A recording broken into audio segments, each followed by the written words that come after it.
Salut, c'est Trado, content de vous retrouver pour la mise à jour des zones d'accumulation rationnelle. On va commencer comme d'habitude par les actualités que j'ai trouvées pour vous. La première actualité, bon forcément vous avez vu, l'or se porte à merveille depuis quelques jours. Pourquoi? Eh bien, sur l'or et l'argent, le site et Benjamin Rosor explique en deux mots ce qui s'est passé. Ben voilà, tout simplement, hein. On avait une espèce d'épée de Damoclès au-dessus de la tête de l'or. On ne savait pas si la Fed allait baisser ou pas ses taux, et on sait que la baisse des taux est historiquement favorable à l'or. Et ça y est, c'est fait. Jérôme Powell a mis fin au suspense. Il a baissé les taux, et pas qu'un peu, si vous me passez l'expression. C'est pas 25 points de base, c'est 50 points de base d'un coup. Et donc, ce qui était attendu de tous, c'est produit. L'or s'est envolé, et c'est ce qui explique, hein, la bonne tenue de l'or. Deuxième article que j'ai trouvé pour vous. Alors, je préfère vous dire tout de suite, hein, j'ai essayé de mettre l'accent sur les visions peut-être un petit peu plus circonspectes. Je m'en voudrais de participer, hein, à l'hystérie ambiante sur l'or, et mon travail c'est aussi de trouver pour vous des articles qui sont un petit peu plus, on va dire, mesurés, et c'est pas n'importe qui, hein, c'est Tom Stevenson, donc Fidelity, hein, l'énorme institution américaine de gestion d'actifs, qui titre bon, l'or explose, est-ce que c'est un bon moment pour acheter? Et Tom Stevenson dit pas sûr. Pas sûr, c'est pas un anti-or, pas du tout. Il le dit dans son article, il dit qu'il a de l'or, il dit qu'il a investi depuis plus de 2 ans et qu'il est vraiment réjoui d'avoir pris cette décision. Il dit également qu'il ne compte pas vendre son or, mais il dit enfin que acheter maintenant, alors qu'il y a une sorte d'hystérie sur des niveaux records, il faut peut-être considérer cela. Il dit également qu'à long terme, cela ne pose pas de problème, hein, mais à court terme, il peut y avoir une latéralisation qui peut durer, et qu'à partir de là, acheter de l'or maintenant implique que l'on sache qu'aux périodes de hausse, on va dire funiculaire, eh bien, succèdent des périodes de latéralisation, et il faut le savoir avant d'investir. Troisième article que j'ai trouvé pour vous. Alors celui-là nous vient de UBS. UBS qui titre lui aussi que l'or est son actif d'allocation préféré actuellement, ni plus ni moins. UBS, tout le monde connaît. Le géant de la gestion d'actifs considère que 2700 $ l'once, c'est le prochain stop pour le roi des métaux. Troisième article que j'ai trouvé pour vous. Là aussi, un article qui appelle à la raison et qui considère que oui, l'or a de bonnes raisons de monter, mais qu'il faut voir aussi que l'or n'a pas que des aspects positifs. Il n'y a pas de rendement sur l'or, il y a un coût d'opportunité, c'est-à-dire que quand on investit sur l'or, on n'investit pas sur autre chose. C'est un actif qui peut être risqué, et à partir de là, il faut le savoir, quand on décide d'acheter de l'or, eh bien on sait que on va avoir tout cela, et il rappelle que les actions aussi, c'est un actif anti-inflation. Donc sa conclusion, c'est que la valeur de l'or repose en grande partie sur de la spéculation et de la peur, et à partir de là, les acheteurs d'or doivent le savoir. Troisième article que j'ai trouvé pour vous, ça concerne l'argent.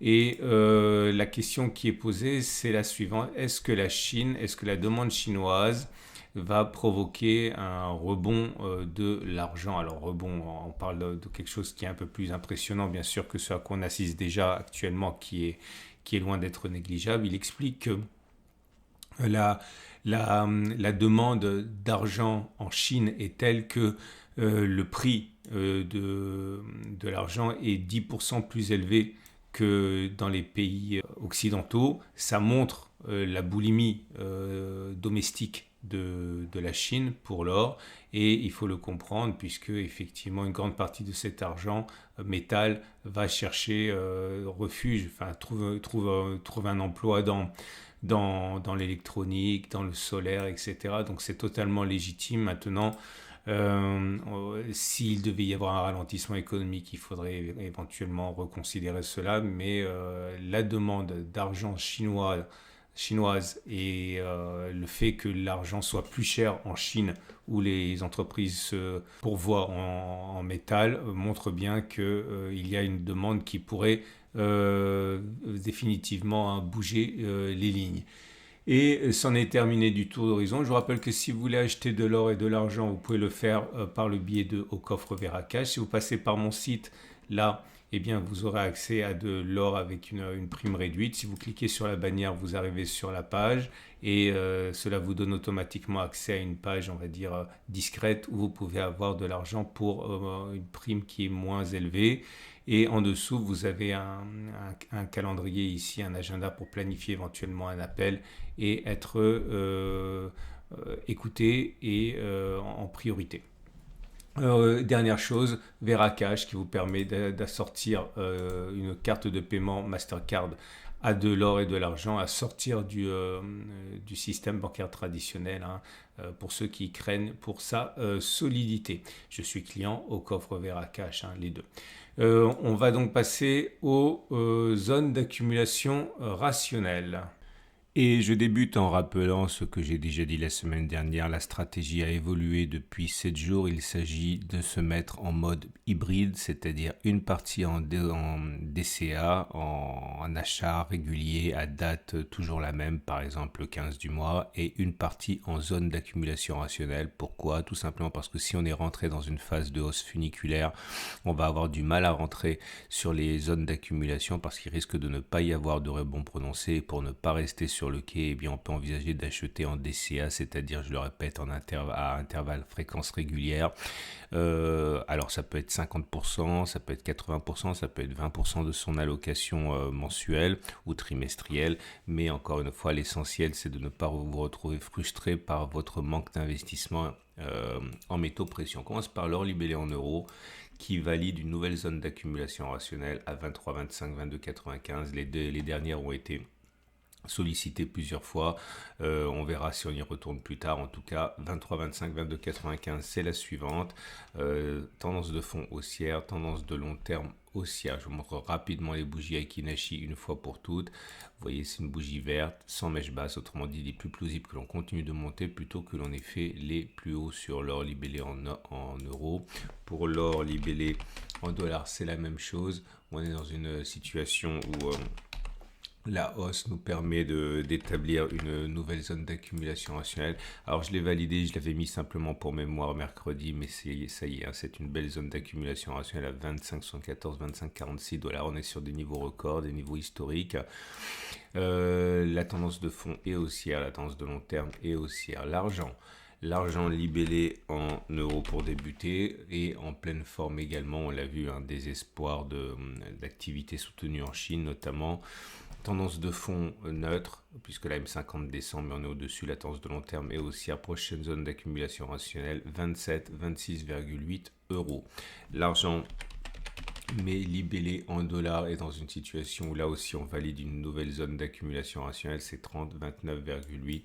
Tendance de long terme haussière, tendance de fond, vous voyez, elle commence à devenir montante, elle commence donc à devenir haussière. On passe au platinoïde et le palladium qui connaît une petite pause, mais qui a globalement progressé de plus de 10% depuis en 2 semaines, hein, or que je dis des bêtises, 23%.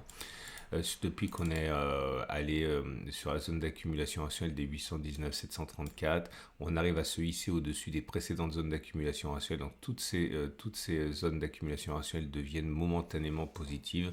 C'est pas mal, hein, puisque ce sont les zones d'accumulation de 2024. Donc ça veut dire que malgré la baisse, eh bien, on se retrouverait en situation avantageuse.